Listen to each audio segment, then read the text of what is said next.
Enoch's Secret Citizens of Heaven, Book 1. By Valerie Morrow. Part 1.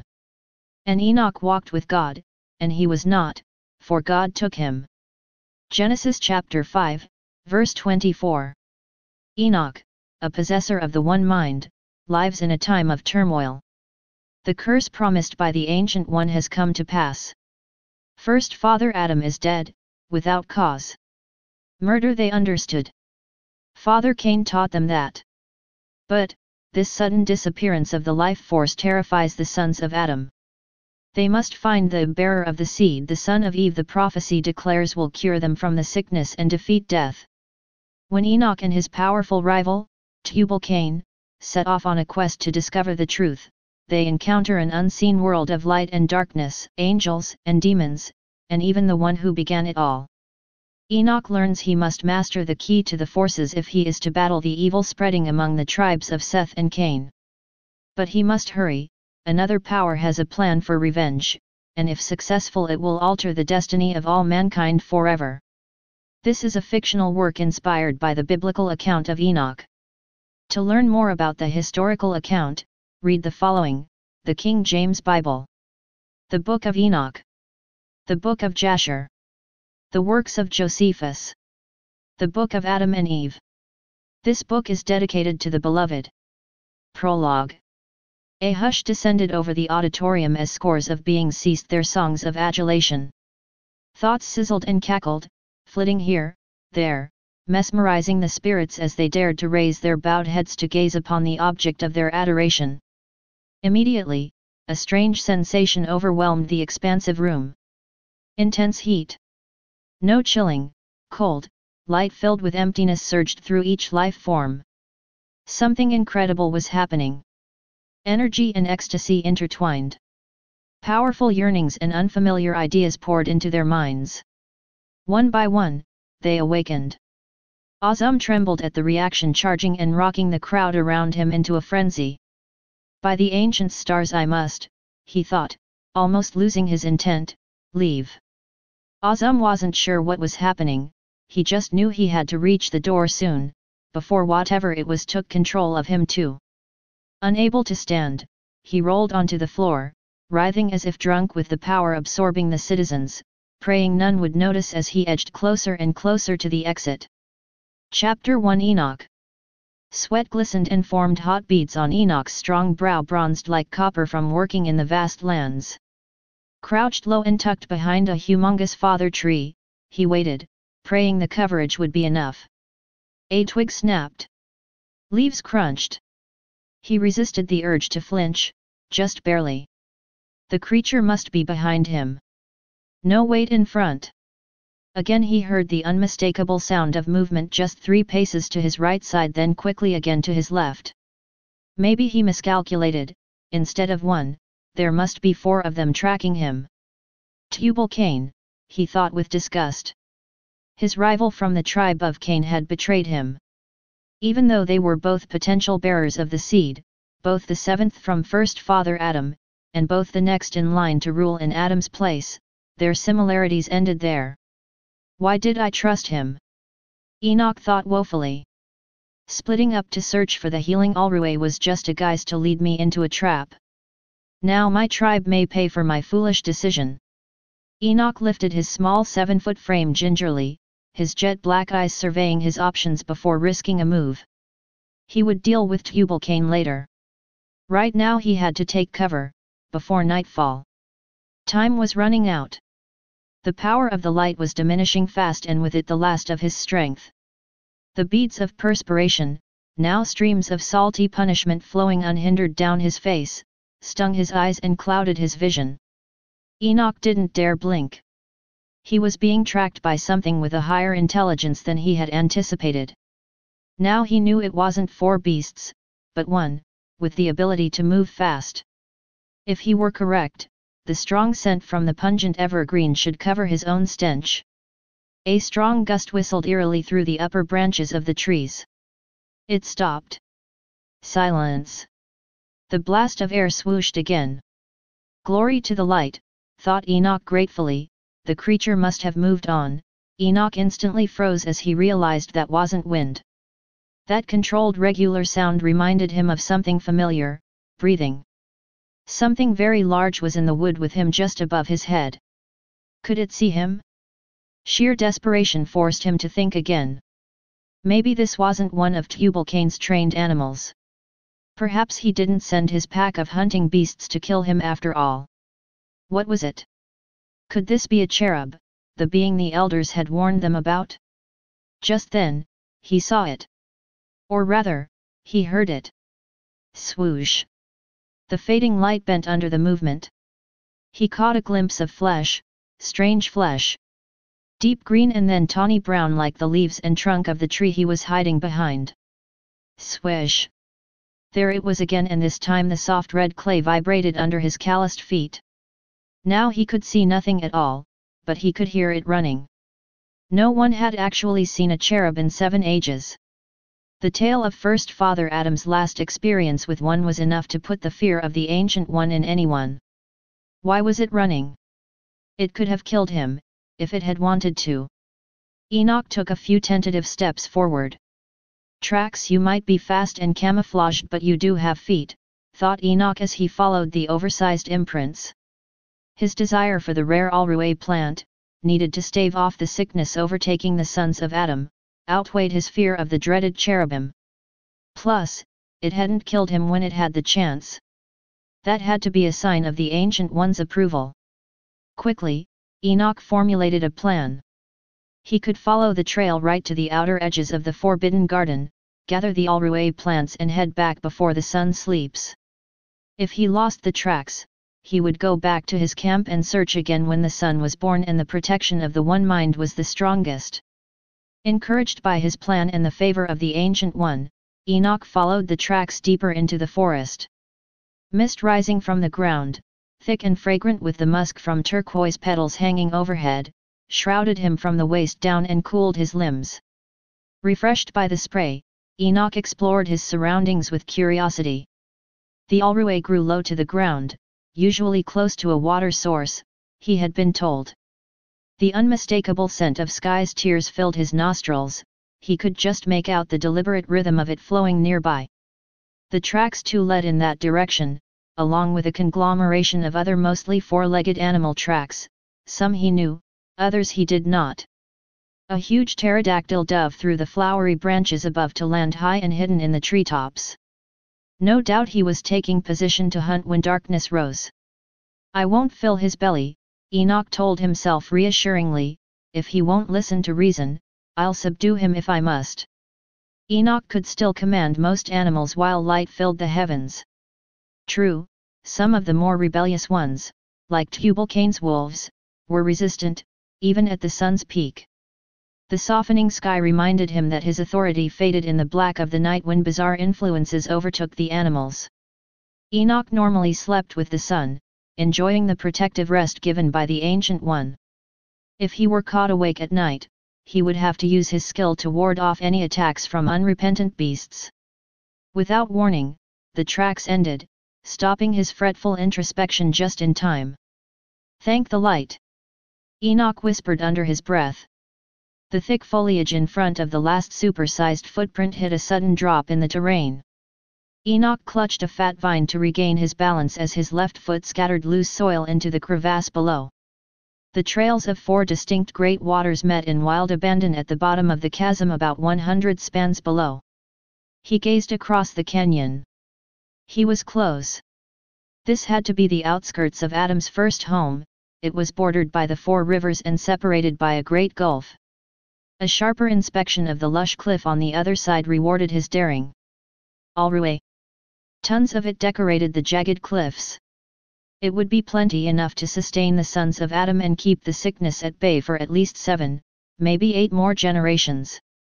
This would buy them precious time needed for the true bearer of the seed to fulfill the prophecy. He just had to reach it before nightfall. He hadn't seen Tubal-Cain's familiar tracks during his search, nor did the valley below or rock face reveal his presence. Perhaps, he had bested his clever cousin this time. Without another thought, Enoch quickly reached for his pack still tied securely around his waist with lengths of animal skin. Grabbing the stakes and twine he had planned to use to set up camp, he threw the lifeline across the canyon and swung himself across with experienced agility.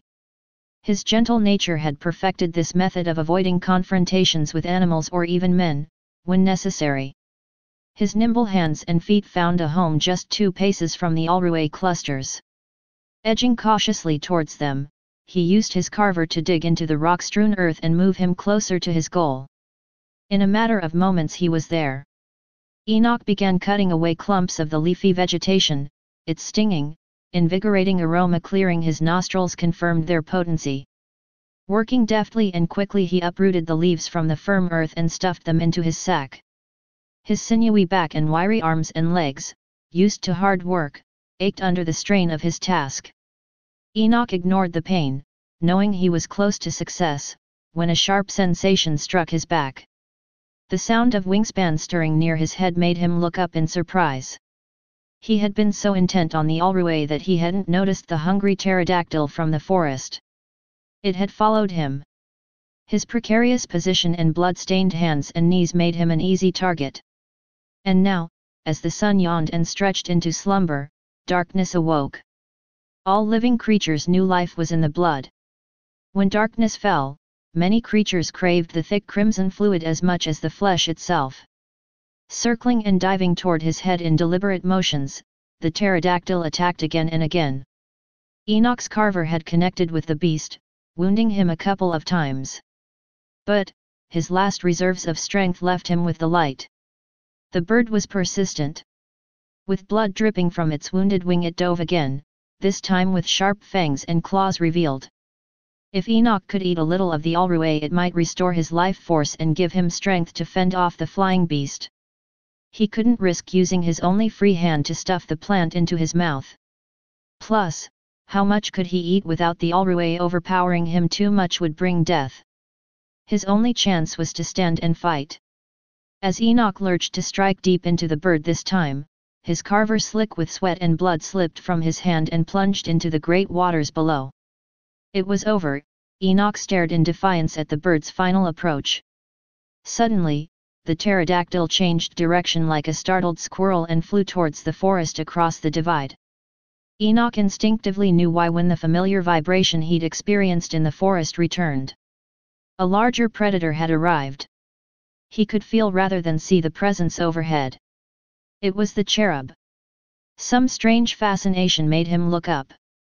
Human-like feet hovered above the turf only 4 paces above. A lion-like tail snapped to and fro, while its humongous wings, feathered in downy magnificence, waved back and forth in unhurried grace. Committed to his fate, Enoch arched back to see the horrible face. But all he saw was light blinding and brilliant like the dawn, and a sword sharp enough to slice a sequoia with a flick. Great arms raised, the silvery pointed death flashing to and fro in one silent motion. He had been wrong about the favor of the Ancient One. He was not the bearer.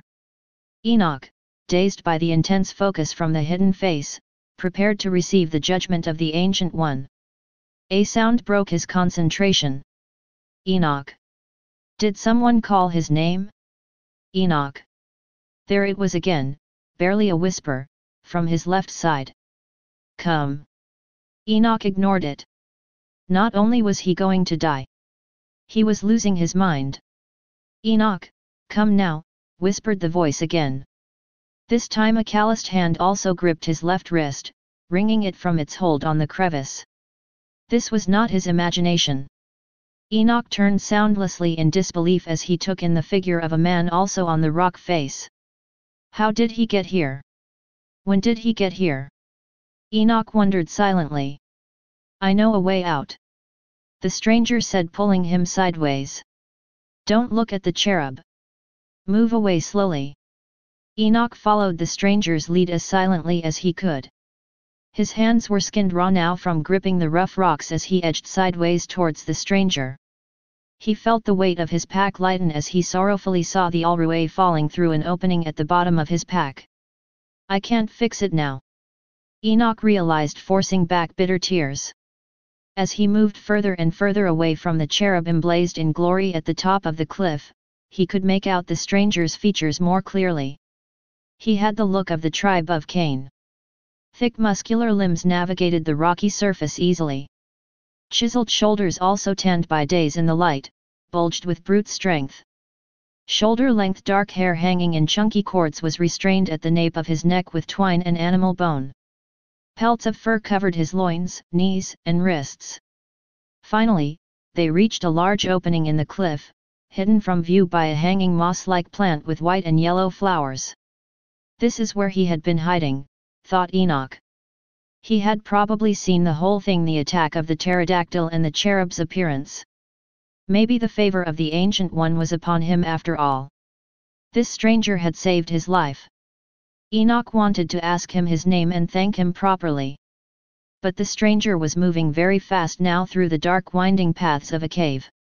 Talking was not an option. Only a wooden stake the stranger lit with heaven's fire provided shelter against the pitch-black maze. Enoch struggled to keep up with him, scraping his badly damaged knees with each misstep. The cave seemed to be swirling, twirling, and shifting, the floor shifting as he tread upon it. I must be delirious, thought Enoch, stumbling with fatigue.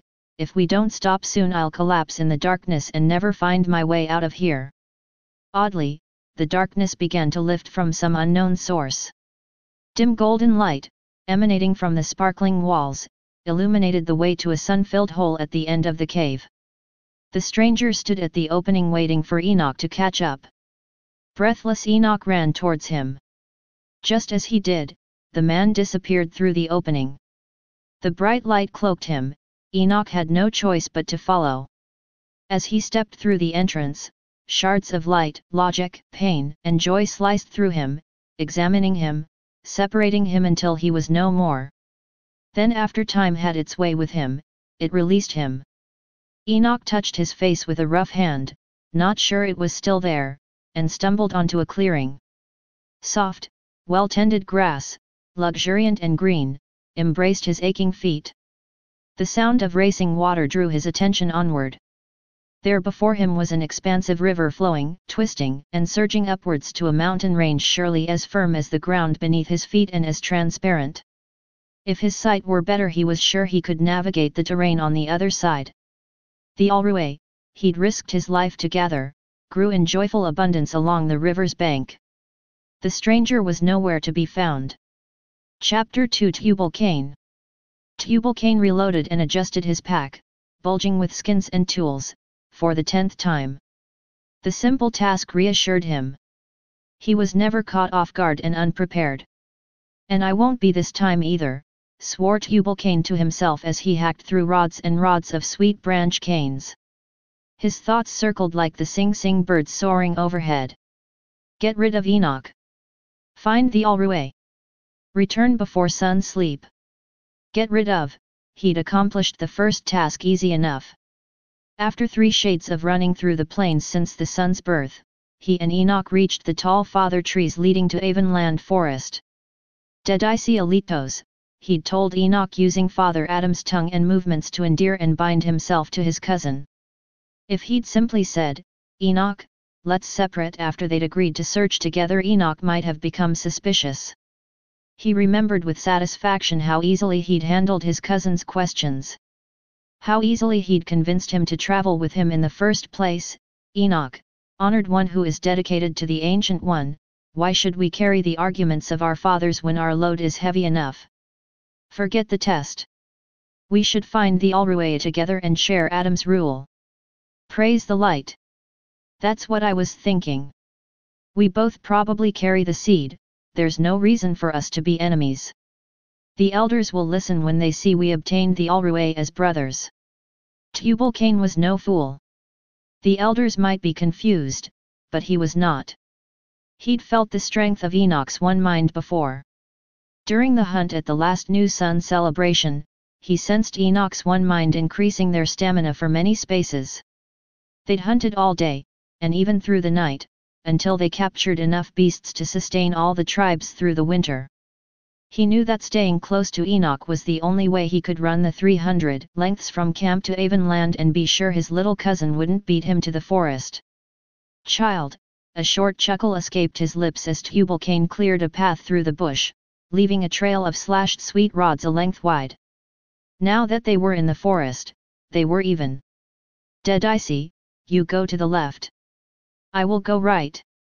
We'll circle and meet. True. We can cover more ground that way. I'll find you at the end of each space. Tubal-Cain remembered how he had covered his tracks as soon as they separated. Using the pungent urine of his trained wolves sealed in a skin inside his pack, he poured the vile liquid behind him.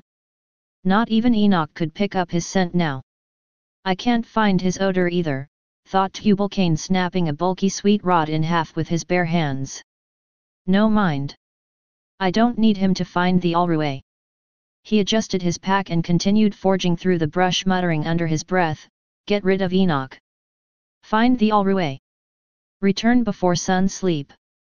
Get rid of, by Adamah's blood. What was that? Tubal's skin chilled in the warm heat. His instincts forced him to halt. Listen, listen, listen. You've got to listen to overcome your opponent. He drilled the advice from his father Lamech in his mind until he was as still as a lion ready to pounce. Tremble. Silence. Tremble. Silence. Even the creeping things stopped chirping. Tubal-Cain watched the purple petals from the father trees shake. He didn't move. He was too far from the beckoning cover of the trees. One false move and something huge would find him. He waited silently, forming a plan. Whatever it is, I'll kill it, he thought as his hand tightened its grip on the jab he'd used to hack his way through the sweet rods. Adamah's blood. I don't have shades to waste on a kill. I must find the Alruay. He quickly formed a new plan as he moved his left hand to the rope strapped to his left side. I could use the beast to cover more ground. He crouched down and waited. Listen. Listen. Listen. Nothing. Tubal-Cain froze in place. The melody of the sing-song birds broke his concentration, and the smell of something else, dew, great quantities of it. He must be close to heaven's tears. The Alruay grows near great waters. He remembered, still waiting a space longer to be sure the beast had moved on. The creature must have been looking for water. Tubal-Cain rose cautiously and surveyed his surroundings again, noticing for the first time the downward slope of the land. He took in great gulps of the earth's breath, trying to sense the direction of the wet scent. It was coming from the sun's home toward his right. Tubal ran towards the father trees on the right and deeper into the forest. He was right. The smell of dew was much stronger here. Tubal-Cain cocked his head to the side. Heaven's tears are near, he told himself, moving faster and faster through the woods. Here he was strong and sure. Using the force of his thick 8-foot frame to pummel through every branch and brush, he quickly forged a path through the woods. A small hopper scurried from his approach, darting fearfully out of his way, as did all the other living creatures the wood. Tubal-Cain still exuded Father Adam's dominant force. When he came, animals ran. He was definitely moving downhill now. The telltale angle of the land increased his momentum. The Alruay is probably at the bottom of this hill, near the great waters, he thought with glee as he picked up his pace, skipping over the rocks and roots in the craggy hill. Now, Tubal-Cain was running as fast as he could. Thump thump thump thump thump thump. The rhythm of his feet echoed his thoughts. Get rid of Enoch. Find the Alruay. Return before sun sleep. Get rid of Enoch. Find the Alruay. Return before sun sleep. The sound of rushing waters running through the land filled his ears. By Adamah's blood. I will get it, he swore to himself. The knowledge of victory energized him. Tubal-Cain raced forward, anxious to claim the Alruay. Bam! Sharp needles of pain ripped through his head. Speckled colored lights flashed back and forth before his eyes as Tubal lay flat on his back, dazed. The ground seemed to sway beneath his body. Grasping at the loose rocks beneath his hands, Tubal tried to force the earth still with his flailing brute strength. It didn't stop the earth, but it was enough to steady him. He lifted himself up enough to see his twisted leg entangled in a loose rope of vine clinging to the hillside. Stupid! Stupid! Stupid! Tubal-Cain flopped back onto the ground in disgust. New waves of nausea and more speckled lights greeted him as he looked to the sky for help. It betrayed him. By Adama's blood. Sun sleep is nigh. He only had about 2 spaces before the darkness arose. Must get up. Must find water. Must make shelter. Forget Enoch and the Alruay until the new light comes, he told himself as he pushed with all his might to lift his torso to a sitting position. Ignoring the growing pain in his head, he focused on his right leg. His right ankle was bruised and swollen. His leg seemed to be okay, but his knee hit on the side of his leg as if to escape the fall. Tubal-Cain clasped his head with both hands and then drew them to his face in amazement. Blood. Warm handfuls of it filled his fists as he opened and closed them in disbelief. Change of plans. Must get up. Must find water. Must find the Alruay. Must make shelter. He would need the Alruay now if he wanted to live to next light. Tubal groaned as he rolled his weight over to his left side. Long twisted locks of hair matted with blood fell into his eyes, reminding him of his predicament. The dizzying feeling returned along with the unbearable pounding pain in his ankle and knee. He grasped the base of a childling fur and hoisted himself onto his left leg. Tubal-Cain futilely reached to adjust his pack as he gasped for breath. He forsook the comforting habit, realizing he would need all of his strength to make it to the river. Using the tree for balance, he used his powerful right arm, smeared with blood and sweat, to snap a low branch from the tree, and then another. He began his trek again, slower, much slower as he hobbled down the hill one agonizing step at a time. Tubal-Cain stopped to rest and to examine his leg and touch his head once more. No change. He'd been wounded before, of course. Once a mammoth lion he was trying to domesticate clawed his entire right side. But it was a superficial wound and it healed in a few shades, leaving no trace of rebellious beast on his flesh. The scarlet stream of life force oozing down his face washed the memory away. This must be a piercing wound, Tubal-Cain thought bitterly, the kind I usually give. Lamech would kill me himself if he could see me now.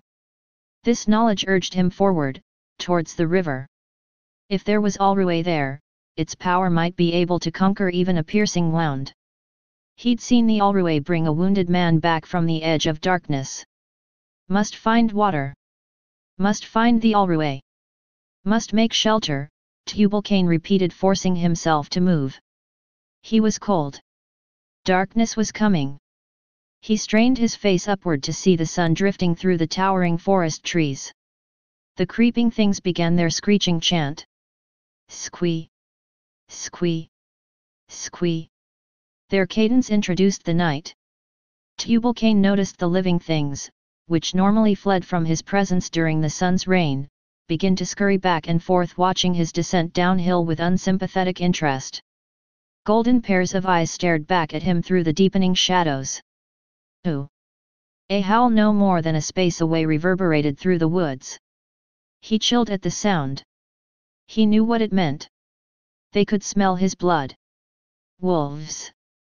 Tubal-Cain rushed downward on the makeshift crutches. Step, thump, step, thump, step, thump, each movement destroying cartilage and releasing more precious blood. Must make it to the river. Must make it to the river. Must make it to the river.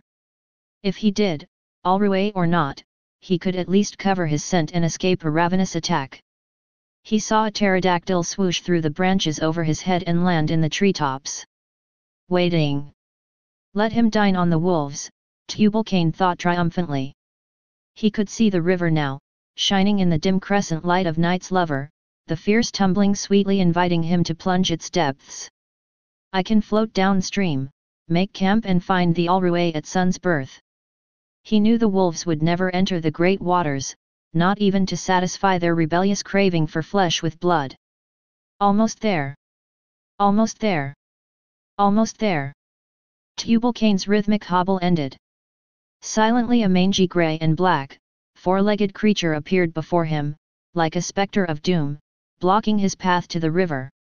The wolf rose on its hind legs, to glare at Tubal-Cain through cold yellow eyes, its coarse panting taunted him through its outstretched tongue. Tubal-Cain clenched his aching hands tightly to the rods supporting him as if his grip alone could subdue the wolf. "By Adamah's blood, I will kill this insolent beast," swore Tubal-Cain, poising himself to strike the creature with the rods as he shifted all his weight to his left leg. Whack! The wolf barked and rolled onto its back as the thick branch struck him. Tubal-Cain lifted his rod again to finish the job, striking the wounded wolf again and again until it lay motionless before him. His heart pounded ferociously in his chest. Fresh blood gushed from the wound in his head. Then he saw them. 3 pairs of golden eyes, materialized from the shadows, their dark figures cloaked by night's desire. Tubal-Cain knew by the tingle dancing up his spine that there were at least 2 more wolves behind him. Now that he wasn't distracted, he could just make out their defiant approach. How dare these wolves hunt him, a son of Adam, as if he were another dumb beast of the field, thought Tubal-Cain, sweeping both rods in broad circles around him as he balanced on his left leg. The wolves circled as well, snarling and dashing, as they looked for an opportunity to strike. Tubal-Cain was losing strength. "They're trying to tire me out," he realized too late, knowing he couldn't ward them off much longer. Tubal-Cain swung wildly now, hopping and hitting as many beasts as he could as fast as he could. Yelps and thuds told him he'd hurt some of them. But how many are left, he wondered, still swinging the rods forcefully around him. Just then a maimed wolf leaped through Tubal-Cain's onslaught and bit him on his left leg. Fresh pain forced him to the ground. Immediately, the remaining wolves charged, biting him repeatedly. Tubal-Cain futilely tried to beat them back with his bare arms while he covered his face, but his flesh was no match for their toothy daggers ripping his flesh to pieces. Zib! Zib! The beast at his face fell backwards. Zib! Zib! Another wolf dropped to the ground silently, his mouth still open in frozen attack. Zib! Zib! Tubal-Cain strained to see the last beast collapse through the speckled spots and lights dancing before his eyes. The earth was moving again. Tubal-Cain clutched the dust. "Can't stop! Can't stop! Can't stop! Must find the Alruay! Must find the Alruay!" He gasped, talking to the swirling lights. Then darkness took him. It lifted him with strong hands and carried him through the woods. Enoch drew in the crisp air. Could this be? No. It couldn't be. Impossible. But those mountains, what were they made of? And that scent? It smelled like... What is it? Enoch racked his significant knowledge of the vegetation of Adam's realm and could not place it. It was sweet like the abundant jasmine hanging in thick vines along the edge of Avonland forest. But, it's not jasmine, he mumbled as he looked around for the source, it's more delicate. He walked, or rather limped, towards the crystal clear waters, inexplicably drawn there by the jubilant rapids crashing against the bank. He peered through its depths. It went on forever, he couldn't see the bottom, yet he could clearly see his reflection. He cupped some of the cool water in his hands and tossed it over his blood-stained face and limbs, scarred and bruised from the encounter and escape through the cave. Ah! That's it! It's the water! The strange sweet scent was coming from the river. Laughing at the delight, Enoch hurriedly splashed more and more of the refreshing liquid over his body, only stopping long enough to drink deep gulps to quench his thirst. He drank and drank and drank and then fell back and giggled at his urgency. "Enoch, Enoch, you fool," he admonished himself quietly, "there's plenty. No need to rush." Then he saw it. Smooth, tan skin and a set of bright black eyes stared back at him. Enoch gasped at his surprised reflection as he carefully touched his face. No scars. No marks. Nothing. Not even familiar blemishes from old wounds marred his features. He looked at the river again. He'd heard the elder women speak of it at night when telling tales to soothe children ill with the sickness to sleep. This must be it, the river of life. Could this be? I am in the Garden of Eden. Enoch mouthed the incredible realization in a barely audible voice as he jumped to his feet and slowly surveyed the landscape. The unusually large fragrant trees neatly lining the riverbank, the strange humongous fruit, his miraculous healing. Of course. Of course. Praise the light! Praise the light! Shouted Enoch joyfully as he leaped and jumped along the cultivated paths of the garden. Father Adam and Mother Eve said it was beautiful. But I did not imagine how much. Then he saw it. One tree dominated the others. The giant among giants grew, somehow, on both sides of the river. As he approached the shade of its branches, its thick fragrant aroma permeated the area completely. It was pleasant and delicate. It reminded him of something sweet. The water. Enoch pronounced the discovery to himself. The essence of the tree has permeated the river. I drank from the water and it restored me, instantly. Then is this the tree of life? Does this mean, it's over? If I'm in the garden, is the curse over? The Ancient One has shown me favor, for truth. But this, he reasoned out loud looking again at the alrué flourishing by the riverside, this is more than I expected. If I bring back the fruit from the tree of life, we will not die, ever. No sickness and no death. Not ever.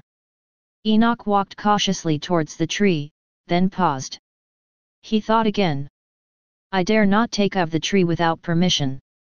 He knelt at the trunk of the tree of life and prayed quickly and silently, O hidden Father, if it is your will, then give me of the tree so I and my people might live. Enoch waited. He listened. Nothing. Only the sounds of a gentle breeze blowing through the leaves broke the silence. He rested against the trunk of the tree listening intently and watching, hoping the answer would come. Nothing. Enoch rose with a heavy sigh and headed towards the alrué growing along the banks, knowing that no answer was his answer. Father Adam had taught him that. He knew the stories. How many times had the first father prayed and begged that the curse might be removed, that they might be allowed to enter the garden again only to hear, nothing. And he could risk taking the fruit, but if too much alrué was enough to kill a man, then what of this tree's essence? If he took of the fruit and died, no one would ever know what happened to him and the suffering ones waiting for the alrué would surely die. No, he would not put their lives in more danger. The Ancient One had guided him to the alrué and that was enough. He thought again of the stranger who had led him to the garden. Where was he? Who was he? How did he discover the hidden passage to the garden when none of the elders knew of it? After I gather the alrué, he decided with determination, I'll look for him to thank him. Then he realized belatedly as he searched his surroundings again, I can't find the entrance to the cave. He began pulling up some of the alrué, careful not to damage the complex root system, and stacked it in neat piles. HMMF. Enoch berated himself, what would Jared say to that? The best tracker of the tribe of Seth, lost. In his excitement, well, no one could fault him for that, he'd broken the first rule of the trackers: always, mark your path. He'd forgotten that. Now he must find the stranger to get home. Feisty little thing, isn't it? Said Azazel as he turned the spit over the flames. Sure, it was cunning enough, it was, a good find too, replied Amizarach. Semjaza will enjoy the tale. You made sure of that?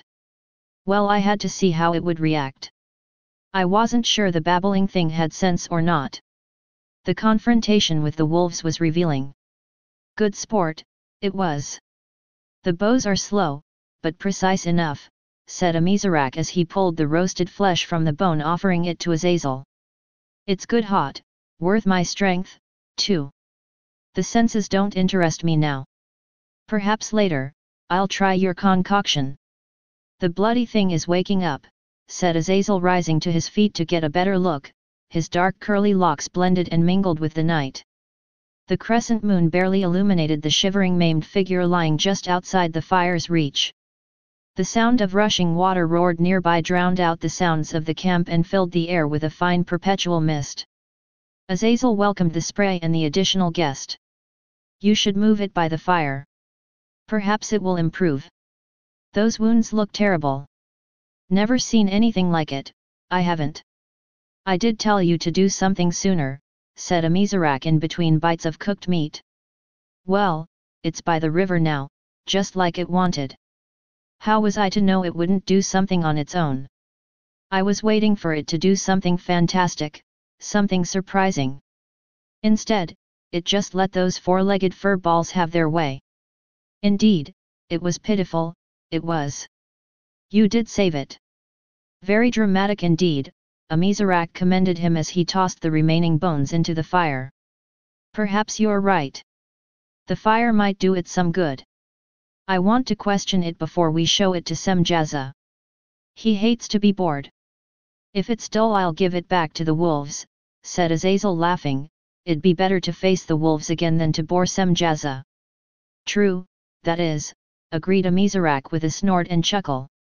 Azazel glided silently towards the broken figure, lifted it effortlessly with one hand and dumped it next to the smoldering embers of the fire. There, that should do it, he said plopping down across from Amizarach. You know, maybe I will try a bit of our catch. This is taking longer than I thought. The warmth alone is not enough, it isn't, said Amizarach moving closer to peer into its face. Onoshita basimak kuro, he spoke softly as he touched the gaping wound on the side of its head. For the sake of truth, what are you doing? Azazel asked. The words of the Ancient One work here as well, they do, said Amizarach as he grabbed a handful of the warm dust by the fire and began rubbing it into the wound. Azazel stared with curiosity as new skin began to form and seal the wound. Nimi shidakuro so ve messy, he continued now moving his hands over the vicious bites to its forearms and hands. Smooth skin appeared again. Adashidakuro mi keys tona.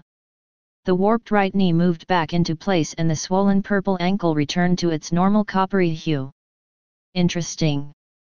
Very interesting. Amizarach, how did you learn forming?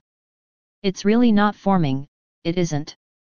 It's more like, Amizarach paused searching for the right word, it's more like, oh look, it's returning it is. Azazel and Amizarach both peered closely into the dark dazed eyes, their faces just inches away, and waited for it to speak. Tubal-Cain blinked and stared, confused at the blurry golden spheres dancing before his eyes. The piercing wound must have damaged my sight, he thought closing his eyes again to escape the dizzying images. He opened them again, blinking rapidly. This time he could just make out two lighted figures standing over him. Cover yourself, commanded Azazel wordlessly. Amizarach made the adjustment in silent agreement. Tubal-Cain closed his eyes again, tightly this time. By Adama's blood, he swore under his breath, I am seeing what is not. Is this death? He remembered the wolf attack now. He could be dead. Then he smelled it. The familiar scent of cooking meat and burning ash filled his nostrils. Camp smells. He opened his eyes quickly now to confirm it. Good. Good. Good. His eyes did not fail him this time. He looked up and saw two large men, very large men standing over him. Tubal-Cain tried to stand up but could only lift his torso as he looked at the pair with bewilderment. What tribe are they from, he wondered. They looked like those of Seth's line, but too big. He had never seen men this tall before. Tubal-Cain measured himself at just a hand's span over 8 feet. These two had to be at least 2 or 3 heads taller than he. Now he remembered. Something had killed the wolves before he lost the knowing. These strange men must have saved his life. He must thank them, repay the deed, as was custom. He decided to use Father Adam's tongue, instead of Cain's way, to greet these strange tribesmen. Greetings, brothers, in the name of the Ancient One and Adam's land. I perceive you have paid me a great kindness this night's fall. Please honor me with your name and your father's name that I might thank you and reward your strength. You may honor me with the name Azazel. Greetings to you and your kinsmen, he said smoothly, understanding and imitating the old tongue immediately. Kind we were, indeed. You may honor me with the name Amizarach. My father, brothers, and I are grateful for your help this eve, said Tubal-Cain using the customary greeting on behalf of his family. How did you come to be in the wood? Amizarach and I were hunting the wolves this eve and tracked them to you. You hunt in the eve? Asked Tubal-Cain incredulously. No men hunt after sun's sleep that he knew of. These couldn't be Seth's line. Certainly so. There is no reason to deny ourselves sporting when we choose. The darkness does not affect our skills. You are unique then among the brothers. Our hunters only use their skills during sun's wake. Which tribe are you from and which father guides you? Tubal-Cain asked again. Our father is well acquainted with Father Adam, but our tribe has not communed with the brothers in some time. But enough about us, friend, we must know more about you. You have not honored us with your name, replied Azazel, giving Amizarach a warning glance. Oh, truth, said Tubal-Cain as he tried to rise to his feet to correct his blunder. This time his body cooperated. I am, he broke off as he realized what he just did. He could stand on both legs. Tubal-Cain's mouth gaped open in amazement. His muscles were a little stiff from his ordeal, but other than that he felt surprisingly well. He touched his head, his hands searching vainly for the piercing wound. It was gone. He looked at Azazel and Amizarach with awe. I am Tubal-Cain, he stuttered, a son of Father Cain and a seventh son of Adam. What happened, how have my wounds? Azazel stepped forward and put a comforting arm around Tubal-Cain's shoulder, ignoring Amizarach's glare. Ah, my dear brother, you owe many thanks to Amizarach for his healing touch, answered Azazel, grasping his head and offering the customary kiss of greeting on both cheeks. You have Alruay? Asked Tubal-Cain eagerly. Sit down and refresh yourself, replied Azazel warmly. Amizarach has also prepared a fine meal fitting for a son of Adam. Eat and tell us all about your journey. Tubal-Cain joined Azazel and Amizarach around the fire, this time sitting on one of the 7 large stones surrounding the blaze as they did. Amizarach offered Tubal-Cain a skewer of roasted meat cooked with savory herbs. I came to the forest of Avonland at the edge of last sun's wake in search of Alruay, said Tubal-Cain as he bit the meat hungrily off the skewer. This is good. With what did you prepare it? These flavors are unknown to us. Oh, Amizarach is quite the cook, said Azazel, laughing at Tubal-Cain's hasty bites. Perhaps you should eat more often. It is a simple thing to roast the meat, it is. A few leaves here and there add essence to the bland flesh. But, what is this Alruay you speak of? Do you cook with it? Asked Amizarach. Oh, no. We don't cook with it. Well, at times it is prepared as a drink with fresh heaven's tears, said Tubal-Cain, grabbing a few more of the skewers. But, we mostly use it on our flesh to heal the brokenness and perhaps lessen the pain of our sins. The Alruay we have is almost gone and now many of our clan has the sickness. The elders sent me to get more. If this Alruay is so important, responded Azazel, it was unwise of your elders to only send one. A group of your men would have been better, then you would not have fallen into the wolves' trap. You speak the truth. The elders have in past suns sent a team of trackers to gather the Alruay. Yet, the last 2 teams never returned. The woods be dangerous now with things seen and unseen. Only a man favored by the Ancient One could enter them and return alive.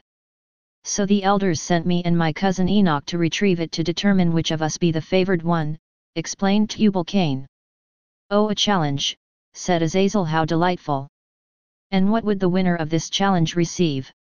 The first man to return with the Alruay will be chosen as the bearer of the seed and rule the sons of Adam in Father Adam's place. Since our first father's death we have had nothing but trouble between the clans. The true bearer of the seed must be chosen soon, only the bearer can lead us into the paths of the Ancient One and reverse the curse. Interesting, said Azazel, stroking his chin with his forefingers, and did you find this Alruay? No, I was getting close to the source by the great waters when the wolves attacked. Devilish beasts! By Adamah's blood I will repay them for my trouble, once I find the Alruay. Tubal-Cain thrust the last of the skewers into the fire, his eyes smoldering like the crackling cinders, ready to burst into action. I must get back to the river, get the Alruay and return before Enoch. Calm yourself, brother. Can't you hear the sound of the rushing water? You are at the great river Gihon. Search for the Alruay now and seize this prize for yourself, said Azazel as he stood and pointed towards the crystal current a few paces away. Yes. By Adamah's blood I will. Tubal-Cain dashed towards the river and began thrusting through the vegetation as he furiously searched for the telltale emerald leaves with small white petals. Azazel, Azazel, scolded Amizarach, you really shouldn't tease him, you shouldn't. You know very well there is no Alruay along the southern banks of the Gihon. He must get much closer to the garden's gate to find it. But this is so much fun. Real sporting. Semjaza will enjoy this game. The ancient will not approve, replied Amizarach. We are only supposed to observe them, not interfere. I'm not interfering, answered Azazel. If I were interfering, I would tell him where the Alruay grows and help him win the contest. But I'm not doing that, am I? I'm merely encouraging him to keep searching and not give up. Besides, shouldn't we have a little fun while we are here? Perhaps a very small amusement is permissible, replied Amizarach as he watched Tubal-Cain pick up clump after clump of leafy clusters and toss them angrily into the river. He will figure it out soon, he will. I know what would be fun. Let's see how many tries it will take him to conclude that the Alruay is not here. I say 1099 times, said Azazel laughing so hard he almost transformed. Shush, he almost saw you. Maintain your appearance and calm yourself. Besides, it will take just short of 1700 tries at the most, replied Amizarach barely concealing his toothy grin. Why, there won't be a shred of green left if he keeps this up, it won't. Azazel, you really should say something. Friend, said Azazel shouting to Tubal-Cain, have you found it yet? Surely the next cluster will reward your efforts. Tubal-Cain shook his head in response and began tearing away the vegetation even faster.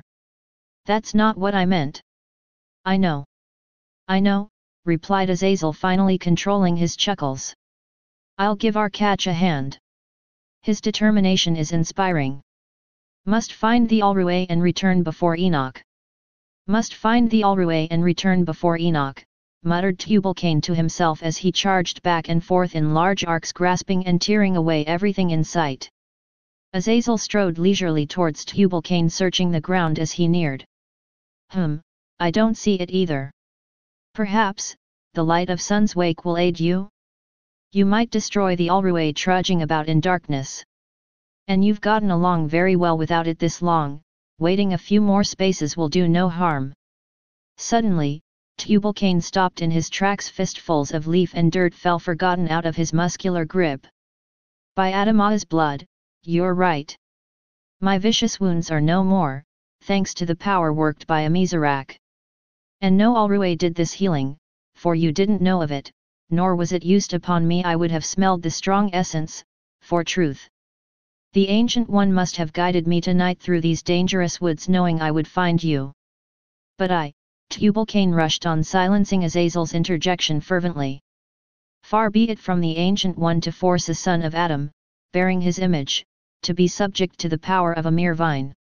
Well, I don't. Tubal-Cain cut him off again with all the excitement of someone discovering treasure where it was not sought.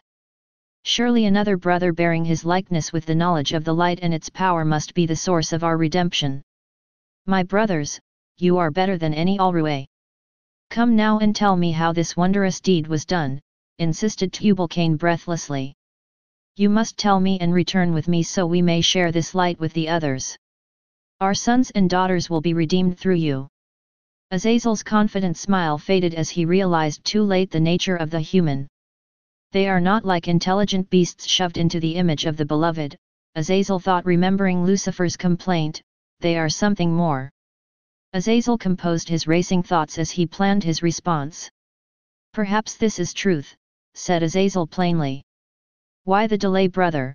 Asked Tubal-Cain as he searched Azazel's face for the answer. Azazel thought quickly. Now that I have engaged the human, I must respond. This one is determined and will not forget. Brother, I do not have the authority to share this knowledge. Who has the authority?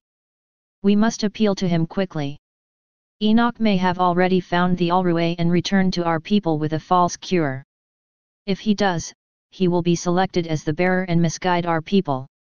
Patience, friend, responded Azazel sincerely, if this be the will of the Ancient One, we will learn of it soon enough. He can be thwarted by neither time nor man. Rest now and we will inquire our leader, Semjaza, of the matter. Chapter 3 Semjaza. Semjaza stood stoically surveying the vast plains in the valley below.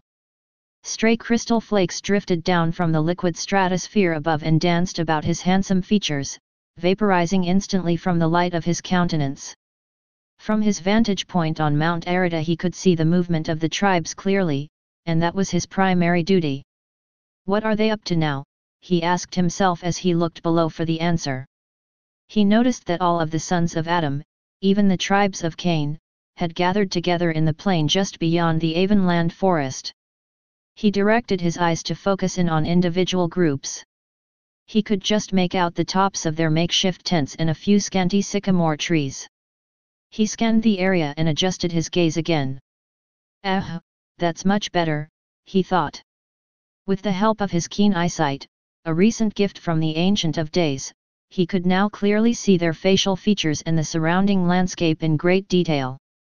Some of the ones they call women were bustling about a large pot. Interesting, he thought, resting his gaze on one in particular. Now she is a fine specimen indeed. Many of the women were pleasing to the eye, but she was breathtaking. Long dark hair, as thick as fur, hung down to her waist in loose waves. Rosy full lips sat perfectly under bright flashing eyes. Why, she almost looks like she came from heaven's realm. But her unique physical attributes made that impossible. Semjaza directed his gaze upwards as he finished his careful examination. I bet I could even read their lips with a little practice. They were speaking of someone called Tubal-Cain, but he couldn't make out the rest. Ah, just as well. I'll probably learn more from the men. He scanned the camp again. Semjaza furrowed his brow in concentration as he tried to decipher the conversation between two mature men, obviously leaders, with elaborate headdresses. The one with thick silver coils and a surprisingly lineless face was saying ENOCH'S Teva Alruay, in raised harsh tones to the other one whose face was as crinkled as a shriveled prune, yet his hair was jet black without any signs of age. Let's see, what does ENOCH'S Teva Alruay mean? He concentrated as he accessed the power of the one mind for knowledge of Father Adam's tongue. He waited for the typical feeling of clarity to rush through his mind, eliminating all confusion in its wake. Ag, what now? Wondered Semjaza with irritation. He abruptly released his connection with the source to respond to the intruding thoughts. Semjaza, Semjaza, the voice called urgently. Yes, Semjaza speaks. And this had better be worth my attention, Azazel, he warned, picking up on the chief's distinctive thought signature. Oh Captain, I think you will find this quite interesting, responded Azazel. I have made contact with one of humans. You what? Now, Semjaza. Don't be alarmed. We simply had to make contact. The poor thing was about to be devoured by wolves. The Ancient One would be most happy with our dashing rescue. Amizarak even healed it. He did what? I did not authorize. Relax Semjaza, relax. Everything is under control and quite harmless indeed. You know Amizarak and I are very adept in these matters. We covered ourselves, of course, just as you commanded, so as not to be seen by him. In fact, we would never have shown ourselves had he not been so pathetic. He really did need encouragement. Yes, but you must first, it was quite interesting. You should have seen him trying to fend off that wolf pack. Of course he was quite inadequate and we had to intervene. Azazel's thoughts bombarded his brain until finally Semjaza silenced him with a forceful push. Azazel. Enough. Your actions border on the rebel. Oh, I forgot to mention it, but we found out about the most intriguing challenge from the tribunal. said Azazel as he gently broke Semjaza's forced grip on his thoughts. Silence. Captain? Captain? Azazel called to Semjaza, not sure his leader took the bait. If Semjaza was anything, he was curious. Go on, urged Semjaza. It has been dreadfully boring on the mount. Tell me more of this human and what news he bears so we may record it. Well, said Azazel, there seems to be some sort of contest to decide who will lead the tribes in Adam's place. Most intriguing. 2 men were sent to hunt for some plant they call alruwe. Yes, yes. I have heard them speak of this alruwe. What purpose does it serve? The mad little thing kept going on and on about using it to save his people from the curse. Supposedly it heals their wounds. Oh, I see. He must be referring to the vine that grows near Tree of Life. Why do they call it alruwe? Semjaza asked.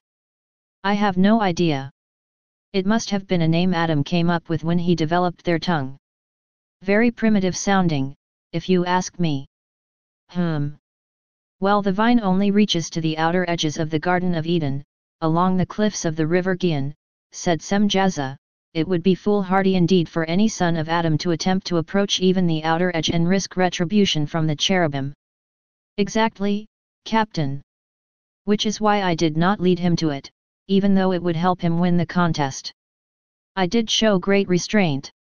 It was so difficult watching him search and search for it, knowing full well he was nowhere near the alruwe. Yes, Azazel. That would definitely be a violation of our code. Plus, the roots of the alruwe are potent indeed, being so close to the Tree of Life. Perhaps the alruwe would delay the effects of the curse for a span if they had enough of it. Perhaps. Which brings me to the point of my interruption. Somehow the human we rescued, Tubal-Cain, has got it into his little head that it is the will of the Ancient One for us to heal them, said Azazel offhandedly. And just how did he get that idea? Replied Semjaza. Azazel could feel the warning traces of anger in Semjaza's thoughts and rushed to explain. It was really quite innocent, the first assure you. You know how simple and naive the humans are. Well, perhaps it was because Amizarak and I showed just a tad bit of kindness. And Amizarak, you know how tender he is towards living creatures, he just rushed right in and mended it. We were covered, of course, the whole time, and Tubal-Cain was not awake. But somehow he knew we were responsible, and now he is convinced the Ancient of Days led him to us, instead of the alruwe, in order for us to share the healing knowledge of the light. Azazel could feel the heat of Semjaza's emotions and almost stumbled at the onslaught, even though he was at least 100 spaces away from his captain's post on Mount Arida. Semjaza was furious. Captain, as one of the Ancient's best guardians, I know you can shed much wisdom in how we should respond to the human. Now you ask my wisdom, asked Semjaza coolly. Why ask now? Why not ask before you compromised the integrity of the Watchers? Azazel flinched at the sharp accusation. Captain, no breach was committed. Surely we had to act. As a Watcher, our duty is to observe and record, but also to protect these sons of Adam from the fallen. Surely those defiant wolves were under their influence. If not, why would brute beasts dare raise themselves against an image of the Ancient One? Their rebellious act must have been inspired by Lucifer's cohorts. Don't you dare mention that name again. It's Satan now. No loyal will ever call him Lucifer again. Son of the morning indeed. He is the accuser now, do I make myself clear? Yes, Captain, answered Azazel. It was a mere slip. I assure you it will not happen again. Azazel's quick obedience calmed Semjaza's temper. But you do have a point. The Ancient's ways are hidden with purpose. Your encounter with this Tubal-Cain may have meaning. I will come myself to learn more. Before Azazel could respond, Semjaza appeared at his side. Your abilities have increased, Captain.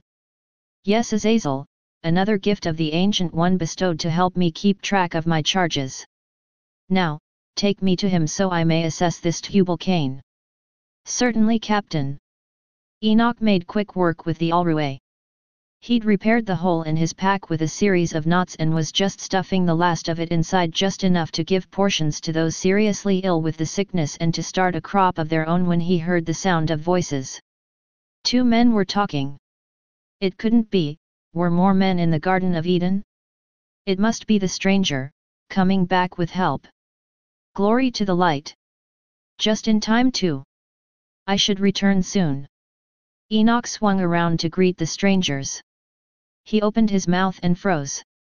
Brilliant colors sparkled before his eyes, they seemed to flicker and flash like moving jewels. The lights stopped in his path. Scanning, searching, probing. He felt a voice saying something. The sound held him captive, and yet passed through him simultaneously. His entire being shook and vibrated. He tried to speak. He wanted to speak. He willed it, forced it with all of his might, and only a whisper responded from some faraway place deep inside him, "Whhhho," and then he lost the fight as he slipped into the bright light and nothingness. Azazel quickly led the way to the small clearing by the southern shores of the river Gihon where they had set up camp. A strange melody filled the air, the tone was a little coarse, but not without beauty. Semjaza looked at Azazel questioningly. "I don't know," a group of voices now harmonized with the melody. Semjaza recognized those voices. "What? I don't believe this." Semjaza rushed forward towards the sound. Now, Captain. I am sure there is a perfectly good explanation. Be at ease. We don't want to alarm our guest." As Semjaza entered the clearing, he was once again in complete control of his temper. My. To what do I owe this pleasure?" asked Semjaza loudly with a broad smile on his face as he silently reprimanded the familiar voices accompanying the stocky, robust soloist in the center of the group. "A pleasure it is, Captain, truly it is," spoke Amizrak, immediately standing to greet his superior as 3 other watchers succinctly ceased the song and also lifted themselves to attention. Tubal-Cain swung around, to face the source of the greeting, and simultaneously attempted to stand. Seeing the obvious authority of the man before him, he subconsciously stiffened his spine in attention and would have bowed, if Amizrak had not prevented him with a warning shake of his head. "Not only have my chiefs greeted me with a new song, but they also bring a guest." "Yes, Captain," Azazel interjected, "may I present to you Tubal-Cain, a son of Adam from the tribe of Cain." "The Ancient One has honored me with your presence," replied Tubal-Cain in the eloquent old tongue of Father Adam. "Please be at ease and let us commune together," said Semjaza as he took his seat. Azazel, Amizrak, Tubal-Cain, and the other 3 watchers followed his lead, and sat upon the large stones around the blazing fire. No one spoke for a while. Only the crisp crackle of the dried timber and embers of the fire interrupted the silence. Even the creeping things kept their peace. Tubal-Cain shifted uneasily under the gaze of these tall, unusual men who seemed, at times, to converge with the blaze and become fire themselves. Tubal-Cain shook off the strangeness of it all and blamed the illusion on the strong ale he and the others drunk so generously until Captain Semjaza's arrival. After all, some of the elders were known to see strange visions after partaking of the concoctions brewed by the daughters of Eve with the gift. Obviously this drink was like unto those liquids of power used to ward off the sickness. Then he heard someone speak. Or rather, he felt the voice speak. He concentrated very intently on their faces, but did not see anyone's mouth moving. He ignored the voice in his head as he took another drink of brew. "Tubal-Cain, Tubal-Cain. It is I, Semjaza. Do you hear?" Tubal-Cain looked up quickly from his large mug towards the captain. Confusion dotted his dark, almost black, eyes for an instant before they were filled with a new emotion: amazement. "You can speak without talking," Tubal-Cain blurted out loud. "But of course," Semjaza answered smoothly, sending the response to Tubal-Cain's mind, "it is the way of our people." "What people are you from?" asked Tubal-Cain, still using the sounds of his tongue. "This skill is unknown to us. But it is said that Father Adam once possessed a gift such as this." "Did your people learn it of Father Adam?" asked Tubal-Cain as he leaned forward as if to grasp the knowledge from the blaze between them. You might say we share a common bond with Adam, though he is not our father. Well, if not Adam, who did sire such a great people? Asked Tubal-Cain, now sweating from the heat of the fire and the uneasy notions teasing his mind. We are children of the Ancient One, Tubal-Cain. We are sons of the Most High God, answered Semjaza silently, his response setting off a wave of light among his comrades until one by one their light became one. Tubal-Cain stared incredulously at the sight. He was no longer sitting among men with flesh as ruddy and hued as his own. He was in the presence of men made of light and fire. He beheld their features, distinctive and man-like of a terrifying beauty.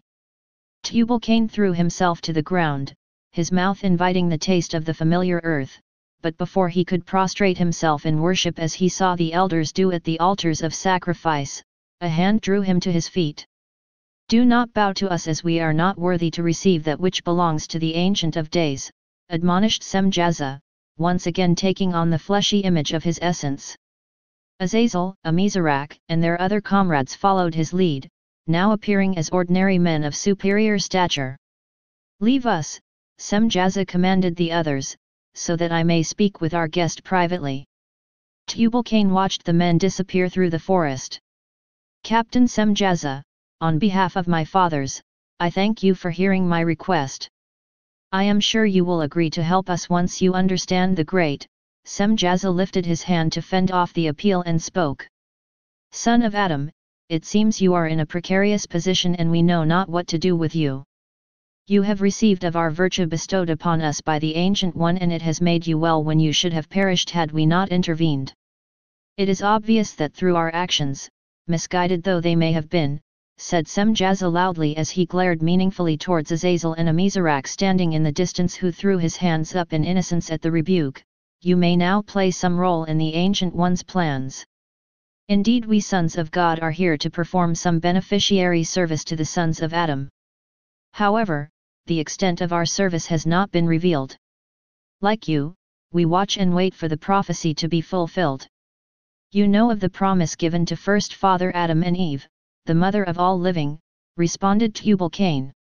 Yes, we are aware of Adam's betrayal and exile from the garden and also his punishment. Tubal-Cain lowered his head at the remembrance of the curse.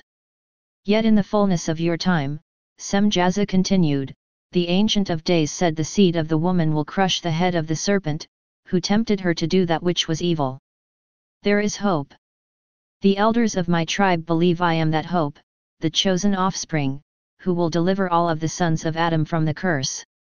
I was sent to bring back the Alruay as proof of the Ancient One's favor, but instead I found you. You can help, Cain pleaded. Yes, yes, Azazel informed me of this and your desire for our healing powers, but he also mentioned a challenge. There is another who competes with you for this honor, is there not? Semjaza inquired, I must know all of the facts if I am to determine the Ancient One's will in this matter. You speak the truth. Tubal-Cain clenched and unclenched his fists as he answered carefully wondering if Semjaza could know all of his thoughts. Some of the elders of Seth believe that Enoch, son of Jared, may be the bearer. We left together in search of the Alruay, but were separated once we entered Avonland Forest. Semjaza rested his chin in on his right hand and pursed his lips together. It seems to me that your elders may have misinterpreted this prophecy. Certainly obtaining Alruay would require the Ancient's blessing, but it does not prove a man is the bearer of the seed. For truth, since Adam was cursed, every male child born of him would be corrupted, even if he did. Are you saying the prophecy is false? Asked Tubal-Cain clenching and unclenching his fists. No, no, of course not. The Ancient One is truth indeed. I am saying the seed of the woman could not be an offspring of any son of Adam, said Semjaza calmly. Tubal-Cain's body sagged as if Semjaza's words were blows. That cannot be truth. That cannot be truth. That cannot be truth, he muttered as he stood up from the stone shaking his head in disbelief. Calm yourself, brother. All is not lost. You may indeed be the bearer of the seed, but not in the way you believed. Think again. The Ancient One did bring you to us in the woods. And by his will my 2 officers spared your life, perhaps so you could learn this truth and save your people, reasoned Semjaza. But how can we be saved without a righteous offspring who will defeat the serpent? Tubal-Cain, look closely. Are we not men? Semjaza spread his arms out towards the woods. At his words, dozens of men appeared. Men of light. Men of fire. They lit the woods as if it were sun's peak. We too possess seed. And ours is incorruptible. Tubal-Cain's eyes brightened as he stared in wonderment at the shining figures. Yes, yes, yes. By Adamah's blood. This is truth. We must return to the tribunal and share this revelation with the elders, Tubal-Cain gushed with excitement, when they hear, when they see. Oh, they will surely select me to rule in Adam's place when they realize that I have discovered the fulfillment of the prophecy. Indeed, said Semjaza smiling with satisfaction, we will leave for the tribunal at sun's birth. But for now, my friend, rest. Tubal-Cain nodded quickly in agreement and watched again with amazement as the men flickered and disappeared into the darkness. Once again he was in the clearing alone. The blazing fire, now just a pile of smoldering ash, was the only reminder of his encounter. Tubal-Cain settled down in between 2 of the large stones to wait for first light. A gentle breeze blew through the woods shuffling the smells of the forest. He breathed slowly and deeply as his eyes became heavy with sleep. Tubal-Cain thought he caught the scent of decay. Hamite, he thought as he clutched a thick stick nearby and held it close for protection, the wolves must have found another prey. The wind blew again. It was gone. He relaxed. Tubal-Cain closed his eyes and drifted into darkness. Chapter 4 Heaven's Realm. It is he. It is he. Onamai exclaimed excitedly, oh, I have longed for this day. Finally, the beloved has answered my petition. Delmar looked doubtfully at the sight before him. What is it? Delmar, you of all people should know. Does the strength of Michael's host not know what lies before him? No, I don't, responded Delmar dryly with an arch of his brow, but I'm sure you're going to tell me, he added knowing his friend's flair for the dramatic. Why, this is none other than a man of dust. It is a human. But the humans dwell in Adam's realm. What's it doing here? Good thinking, Delmar. Let's ask it, said Onamai as he peered closer to the human's face. Oh, human. Why are you here? Why are you speaking so loud? I'm sure it can hear. Well, maybe not. Ooh, watch it, replied Onamai hastily reaching his arms out just a moment too late. Oh look, it fell down. Quick Delmar, pick it up. You pick it up, you did it. Was that booming voice really necessary? A simple greeting would have sufficed. Delmar, first impressions are everything, you know. I was merely trying to address it properly, replied Onamai with a feigned look of hurt crossing his features. Well, I believe that it is a he, if my memory serves me correctly. And he has fainted, said Delmar as he easily lifted the 7-foot frame only a few heads shorter and just as lithe as his own figure and set it down on one of the marble benches nearby. A drink of water should revive him. On second thought, maybe our appearance frightened him. He may be unaccustomed to our essence. Of course, right as usual, Delmar. Let's adjust, agreed Onamai as he immediately began to take on a form similar to that of the human. When he was done, anyone who knew Onamai could still see the telltale characteristics of the chief lieutenant of the Alpha Company, the regal features and pearly hue still apparent in assumed flesh. Nice work, said Delmar settling for a tawny version of his own luminous essence, which usually shone like the purest gold while transforming his golden eyes to light brown. This time let me do the talking. Although Delmar was one of the smallest angels, he was highly skilled at diplomacy, perhaps a special gift given to him in a land where physical skill and size dominated. Friend, said Delmar in low tones as he shook the limp form on the bench. No movement. Onamai and Delmar exchanged concerned glances. You know, Delmar, I think a nice song would benefit him, said Onamai hopefully as he began humming a little melody. And I'm sure I can't persuade you not to sing, said Delmar flatly. Delmar appreciated a good song as well as the next citizen, but Onamai always sang everywhere they went. Delmar hated to admit it to his cheerfully zealous comrade, but sometimes he just wanted silence. Not in the least, replied Onamai as he took it up an octave, and ignored Delmar's eyes rolling around strangely in the fleshy sockets. Aha!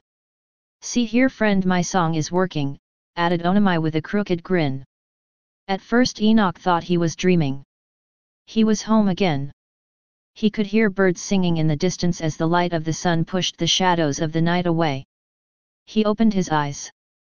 Oh, said Enoch in surprise. Now he remembered. He sat up fully, once again taking in the incredible beauty of this place and the two strangers in front of him. What happened? You fainted, replied Delmar offering him a cup of water. But I saw the lights, approaching. Did you see it? There were two of them. I think they were talk, oh. So you could hear. I thought so. See, Delmar, there was no reason for concern, said Onamai as he began shedding his human form for that of his own. Ah, shouted Enoch as he fell back on his elbow while using the other hand to cover his eyes. Be at ease, friend. We are the two you saw approaching, explained Delmar reassuringly. Cover yourself Onamai so that our friend may be comfortable. Enoch watched in amazement as Onamai took on a human appearance once again.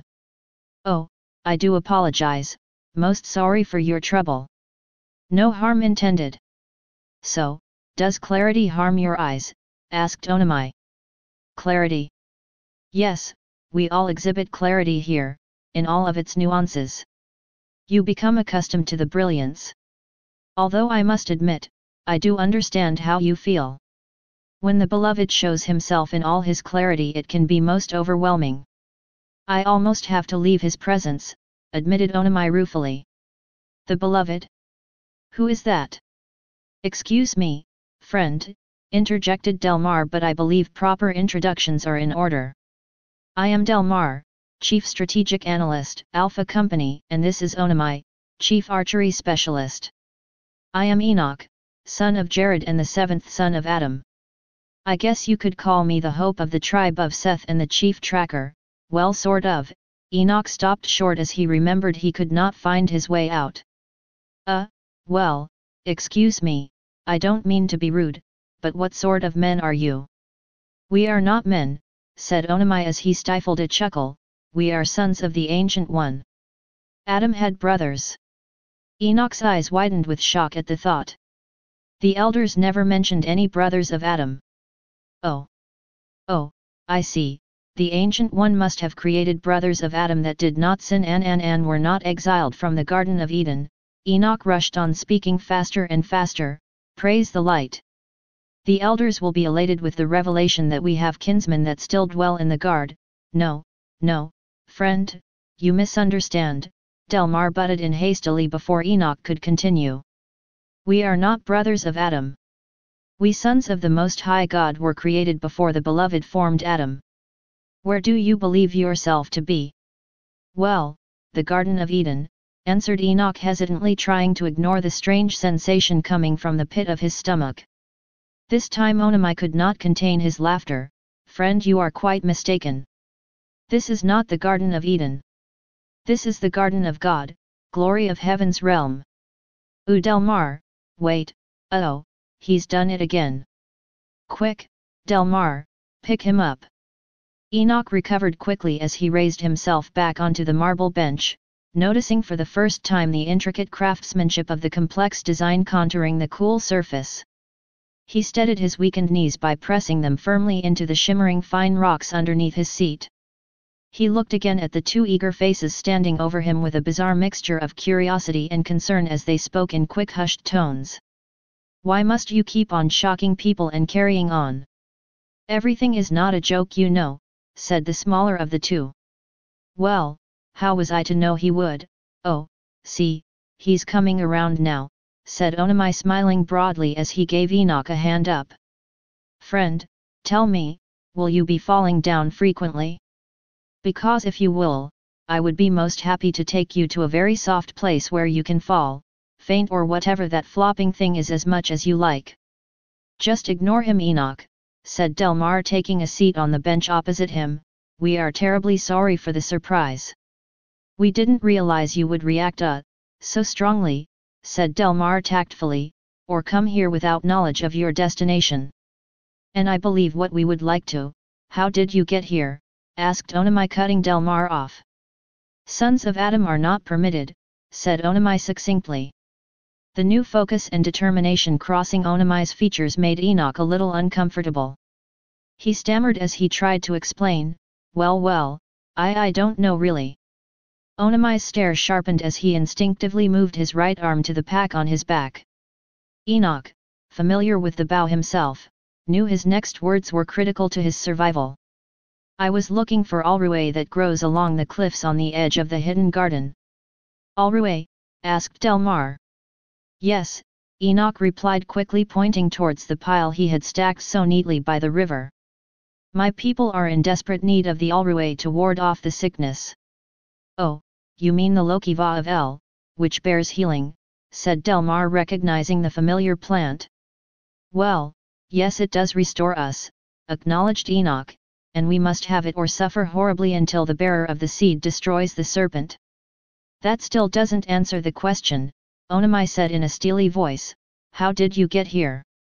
Yes, well, as I was gathering the Alruay on the cliffs, I was attacked by a great flying beast who dared raise himself against me, an image of the Ancient One. As I was fighting the great beast off, great thunder shook the ground and lightning filled the sky and scared the great bird off. Yet, I was doomed, for I had stared in the face of the Ancient One's guardian and he set himself to slay me. Yes, go on, said Onamai as his hand dropped from his pack and he leaned forward to hear more, for no one enjoyed a good tale as much as Onamai. What happened next? Well, said Enoch, adapting the foreboding tone he'd heard the wise tale-bearers use in his village, then out of nowhere, a hand grabbed me. No, said Onamai with all of the delight of a child hearing a favorite bedtime story. Yes, insisted Enoch, and a man called my name saying, Enoch, follow me. And then, asked Onamai, urging Enoch to finish the story. Then he led me to a hidden cave in the cliffs and I ran as fast as I could to keep up with him, but he was always just out of my reach. The cave swirled and twirled through blackness and I banged myself up trying not to fall as it twisted and turned. Then suddenly the strange man walked through the light at the end of the tunnel and I followed him. The next thing I knew, I was here. Well, where is the man who brought you here? Asked Delmar sharply. I don't know. When I heard you two coming I thought it was he returning to help. I must find him. I do not know the way back to the cave, which brought me here. I looked and cannot find it at all. I see, said Delmar as he stood up and began to pace slowly around the bench. Delmar, do you think it could be? Started Onamai. Enoch, what did this man look like? Asked Delmar purposefully. Well, he was, actually, he looked kind of like my cousin, Tubal-Cain, or one of the others of his tribe. And, how do they appear? You know, larger than me, taller and with thick limbs, dark eyes, usually, though not always. But this man's eyes were dark and he wore his hair in long cords, responded Enoch. He was moving very fast, I did not get a very good look. It could be, Onamai stopped, his words disappeared as he immediately prostrated himself. Delmar emulated the move almost as quickly. As Enoch swung around to see the cause, he fell backwards in dismay. A great light shone. Brighter than the brilliant jewel tones of Onamai and Delmar in their true state. It was more than white. Enoch couldn't think of a color to describe it. It was almost the absence of anything, yet somehow the sum of everything in one magnificent shining burst illuminating everything in its path. This must be, it had to be what Onamai had called clarity. This was the beloved. Without knowing how, Enoch too, fell prostrate. "Rise, friends," said the beloved gently. Enoch looked up hesitantly, noticed that the aura emanating from the beloved had dimmed slightly as a cool rushing sensation swept through his mind. Now he saw a familiar form, the stranger. Had the light dimmed, or, perhaps, his eyes had merely adjusted to this? "Enoch, you wonder what I am," stated the beloved as he sat down among them on the benches. The warm blood rushing to his face reminded him of his humanity as he dared to address this being. Yes, stammered Enoch. "You don't remember?" "I remember, you were on the cliffs. You helped me, and I followed you here," said Enoch. "Is that all you remember?" A look of confusion crossed Enoch's face as he tried to understand the question. Of course, that's all he remembered. That's all that happened. He had never met the stranger before. Wait. Maybe there was something else. Suddenly, flashes exploded through his mind as he saw glimpses of a man's life. No. His life. He saw his birth, his mother and father laughing. He had a huge family with many brothers and sisters. There were celebrations, endless moments exploring and riding through an immense forest. His favorite horse was laughing and shouting with glee as they jumped the river, racing through the unhindered woods. He saw a man out front, leading the chase. It was the beloved. No. Wait, something was wrong, off somehow. The life he saw, it was familiar. He knew it had been his. But it wasn't now. His mother and father looked different, and he had no large family. No laughing speaking stallion was his companion. And he had never challenged the hosts to a quest through Avonland Forest to see who could catch the beloved. What was this? Enoch stared into the distance as he reminisced, forgetting all those around him as he remembered and relived the experiences. Not even the heavy sound of hooves galloping towards him broke his concentration. Whoa! Onamai exclaimed, jumping up to stare at the stampeding stallion galloping by with a translucent rider gripping the reins tightly. Where did that horse come from? Delmar, did you see it coming? It just appeared out of nowhere. Before Delmar could answer, a team of hosts, also on horseback, raced by, and disappeared, leaving only a breeze smelling of sweat, hay, and sandalwood as a reminder of their appearance. Just 1 point, please, said Delmar as he stood up quickly to follow the path of the riders. I know those men. Onamai, they look like us, said Onamai. My lord. What is happening? Enoch is remembering, replied the beloved with a satisfied smile. He is remembering his life as it should have been, and the essence of the Ancient One in him makes his thoughts visible to you. If he speaks them now, surrounded by the clarity of heaven's realm, they will become fixed and materialize. His old life will disappear completely and he will enter his alternate reality. He must return before he forgets his former life completely. Delmar and Onamai looked on at the display before them with interest. Apparently, Onamai and Enoch had been great friends in this reality. Oh, look, Delmar. I'm in the lead now, it looks like I'm winning the chase, Enoch, said the beloved forcefully. His firm voice shook Enoch away from his vision like a ripe plum dropping from a tree. He had no choice in the matter, it was simply time to fall away. Slowly and silently the ever-vibrant images before them softly faded into the crisp brightness of heaven's realm. Regretfully Enoch released his thoughts and stared into the beloved's eyes. You are the image of the Ancient One, he said with assurance. Enoch, it is time for you to take the Alruwe back to Adam's realm. What? What is Alruwe and where is Adam's realm? Asked Enoch with eyes dotted with confusion and a little curiosity. Why did you stop the chase? Enoch, the elders at the tribunal await you. You must return with the Alruwe before your cousin Tubal-Cain. The people suffering from the sickness need you.